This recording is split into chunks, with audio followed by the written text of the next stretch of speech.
Good morning students. This is chapter 32 of English second, present indefinite tense. ठीक है, ये हमारा सबसे फर्स्ट टेंस है, हमारा प्रेजेंट इंडेफिनिट टेंस। टेंस आपको पता है 12 टाइप्स के होते हैं। ठीक है, तो सबसे पहला आता है हमारा प्रेजेंट इंडेफिनिट टेंस।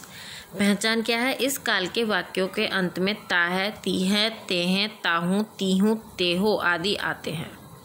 देखिए एग्जाम्पल देखिए, राधिका पत्र लिखती है, तो इसमें ती है आया है, हम यहाँ पढ़ते हैं ते है आया है। ठीक है, तो जिन वाक्यों के लास्ट में ता है, ती है, ताहूँ आदि शब्द होते हैं वो प्रेजेंट इंडेफिनिट टेंस के वाक्य होते हैं। अब इसके भी तीन तीन होते हैं, अफर्मेटिव सेंटेंस, नेगेटिव सेंटेंस और इंटेरोगेटिव सेंटेंस। तो अफर्मेटिव सेंटेंस को बनाने का क्या नियम है?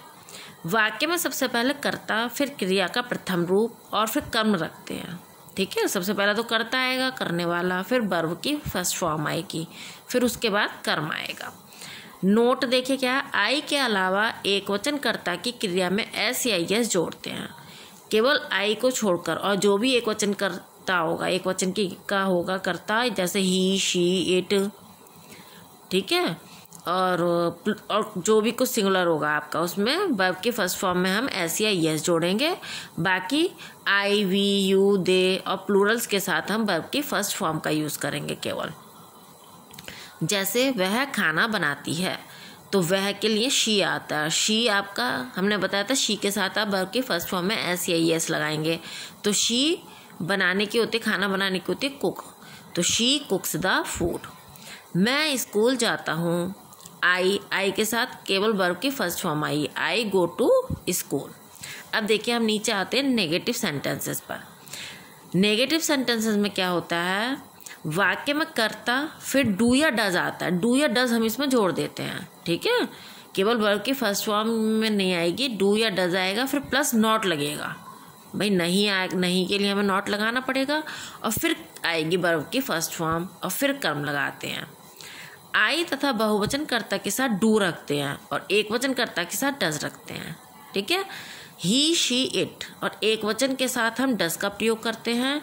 आई, वी, यू, दे और बहुवचन के साथ हम डू का प्रयोग करते हैं। एग्जाम्पल देखिए, रोहित बाजार नहीं जाता है, तो रोहित और रोहित के साथ क्या लगेगा? डज। रोहित डज और नॉट तो आएगा ही, Rohit does not go to market, जाने की गो होती है और बाजार की मार्केट होती है। किरण पत्र नहीं लिखती है, किरण, अब किरण के साथ डज आएगा, किरण डज नहीं के लिए नॉट आएगा, लिखने की राइट होती है, पत्र की लेटर होती है, तो Kiran does not write a letter. अब इसके बाद हम आते हैं इसके इंटेरोगेटिव पर। इंटेरोगेटिव सेंटेंस क्या नियम है इसका? सबसे पहले डू या डज, फिर कर्ता, फिर क्रिया की पहली अवस्था, फिर कर्म रखते हैं। सब नियम वही रहता है, केवल डू या डज उठ के सबसे पहले आ जाता है। ठीक है, और यदि प्रश्नवाचक शब्द है कोई वाक्य के बीच में आया हो, तो उसकी अंग्रेजी डू या डज से पहले रखते हैं।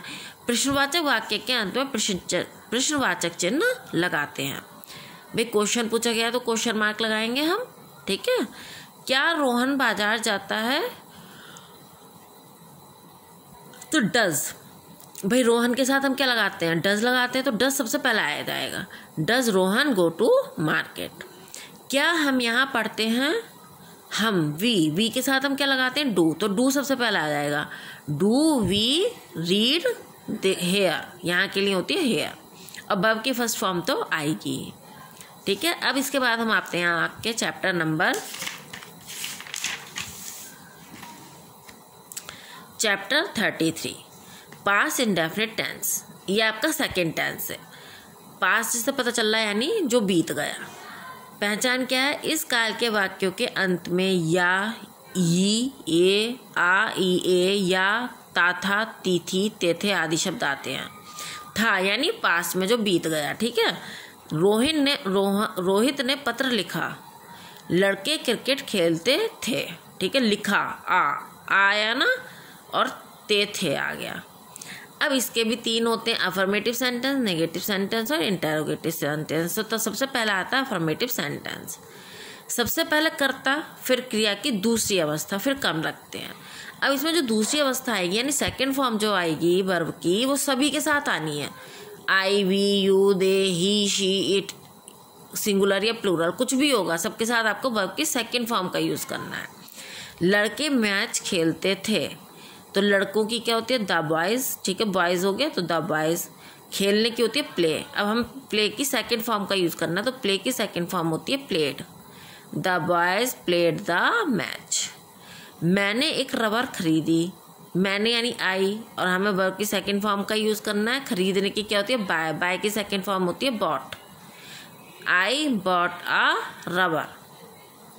ठीक है, अब हम आते हैं इसके नेगेटिव सेंटेंसेस में। सबसे पहले कर्ता, फिर डिड नॉट, फिर क्रिया की पहली अवस्था, फिर क्रम लिखते हैं। देखिए, सबसे पहले तो कर्ता आ गया। अब जब हम इसमें नेगेटिव में करेंगे तो प्रेजेंट इंडेफिनिट टेंस में आपने डू या डज का प्रयोग किया था, इसमें हम डिड का प्रयोग करेंगे, और डिड आपको सभी के साथ लगाना है। डिड के बाद नॉट आ जाएगा, और जब हम डिड लगाएंगे तो वर्ब की फर्स्ट फॉर्म आ जाएगी। फिर इसमें अफर्मेटिव में तो इसके वर्ब की सेकंड फॉर्म आ रही है, लेकिन जब हम इसका नेगेटिव बनाएंगे तो डिड लगाएंगे, और डिड के साथ हम वर्ब की फर्स्ट फॉर्म का यूज़ करेंगे। रोहित ने पत्र नहीं लिखा, रोहित डिड नॉट आएगा, डिड नॉट और वर्ब की फर्स्ट फॉर्म लगा दी है। Rohit did not write a letter. Umesh ने पतंग नहीं उड़ाई, उमेश डिड नॉट ही आना है सबके साथ। उमेश डिड नॉट फ्लाई, उड़ाने की थी फ्लाई द काइट। अब हम इसके आते हैं इंटरोगेटिव सेंटेंसेस पर। नियम क्या होगा? नियम वही होगा, सबसे पहले डिड आ जाएगा, फिर कर्ता आएगा, फिर क्रिया की फर्स्ट फॉर्म आएगी, प्रथम अवस्था, फिर कर्म, और फिर प्रश्नवाचक चिन्ह रखते हैं। ठीक है, प्रश्नवाचक चिन्ह लगाना जरूरी है प्रश्नवाचक वाक्यों में। प्रश्नवाचक शब्द वाक्य के बीच में हो तो उसकी अंग्रेजी सबसे पहले रखते हैं, जैसा आपको इसके पहले वाले टेंसेस में आपको बताया था। क्या तुमने पतंग उड़ाई? तो तुमने के लिए आती यू। अब डिड लगता है, डिड हम सबसे पहले लेंगे। Did you fly a kite? Madan ने क्यों पत्र लिखा? अब देखिए, क्यों यानी प्रश्नवाचक वाक्य शब्द सेंटेंस के बीच में आ गया, तो क्यों की सबसे पहले लिखेंगे, क्योंकि वाई, फिर आएगा आपका did. Why did Madan write a letter. ठीक है बेटा, ये आपका चैप्टर 33 कंप्लीट हो गया है।